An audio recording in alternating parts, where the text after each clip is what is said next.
let's talk about the wild world of cryptocurrency. You know how it is. One minute you're riding a massive wave to the moon, the next you're in a total freefall. Well, stablecoins were supposed to be the answer to that. They were meant to be our anchor in that storm, a safe harbor. But what happens when that anchor is the very thing that sinks the ship? Yeah, what happens when the one thing designed to be stable just isn't? When that anchor starts to drag, it can pull the whole system down with it. So we're going to unpack exactly how that happened and what it means for the future of digital money. And this right here, this is the core problem stablecoins were built to solve. On the left, you've got the classic crypto coaster, right? The wild, unpredictable ride of Bitcoin. And on the right, you have the promise of a stable digital dollar. The idea was so simple and so powerful. Create a currency you could actually use for things without having to worry that its value might collapse in the middle of a transaction. And this gets to the heart of it all. It's about the stablecoin promise, the dream of creating a true digital dollar that has all the cool tech benefits of crypto, but none of that terrifying volatility. So what is a stablecoin really? Well, think of it like a bridge. It connects the old-school world of traditional finance with the new, fast-paced world of crypto. It's a way for you to move your money into the crypto space without having to jump on that roller coaster.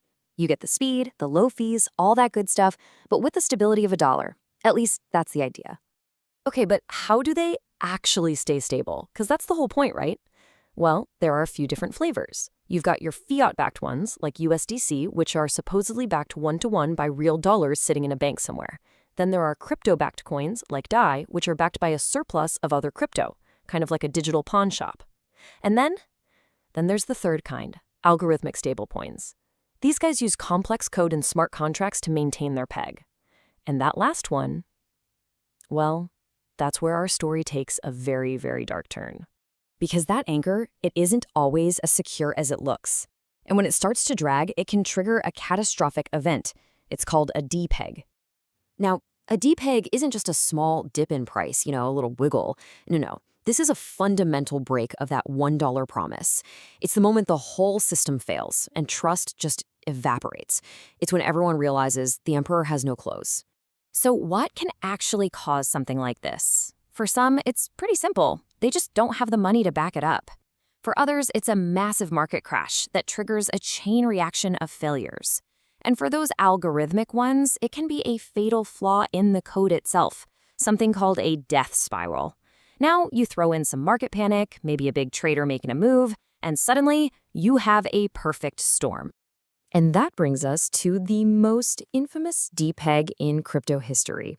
It's time to talk about the anatomy of a collapse, the cautionary tale of Terra and its stablecoin UST. So how did a multi-billion-dollar project just implode?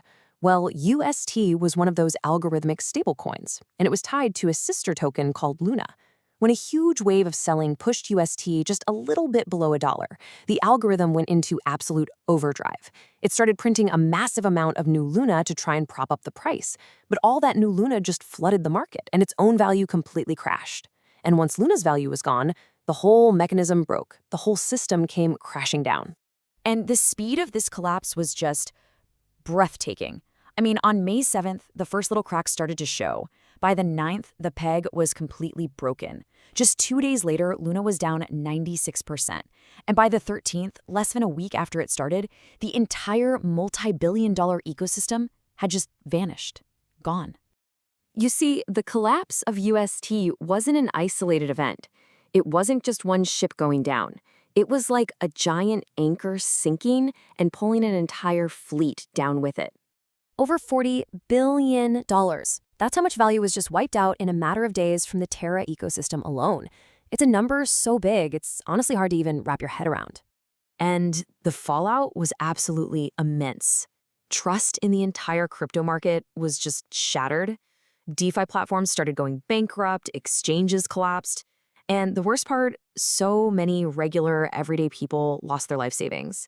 It was devastating. And as you can imagine, regulators all around the world suddenly started demanding answers.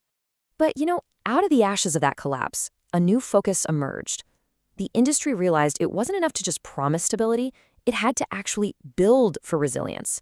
It had to forge a much stronger anchor for the future. And that's really the key lesson here. You can't stop the storms from coming. They're always going to be there. But you can build a stronger ship. And that's what the best projects in the space are trying to do right now. So what does that look like in the real world? Well, we're seeing a huge push for more transparency, things like verifiable audits and real proof that the reserves are actually there. We're seeing smarter designs with more diverse types of collateral. We're getting clearer regulations like the MiCA framework in Europe. And we're seeing a whole new wave of innovation with things like hybrid models and coins backed by real-world assets. But here's maybe the most important thing to remember through all of this. No amount of clever code or government regulation can eliminate all the risk. It just can't happen. At the end of the day, the best defense is still you. It's about empowering yourself with knowledge, understanding what you're investing in, and always, always doing your own research. So, after all that, we're left with one big, lingering question, aren't we? After a collapse this massive, can we ever truly trust a digital dollar that isn't backed by a central bank or a government? The answer to that question, well, it's going to shape the future of money as we know it.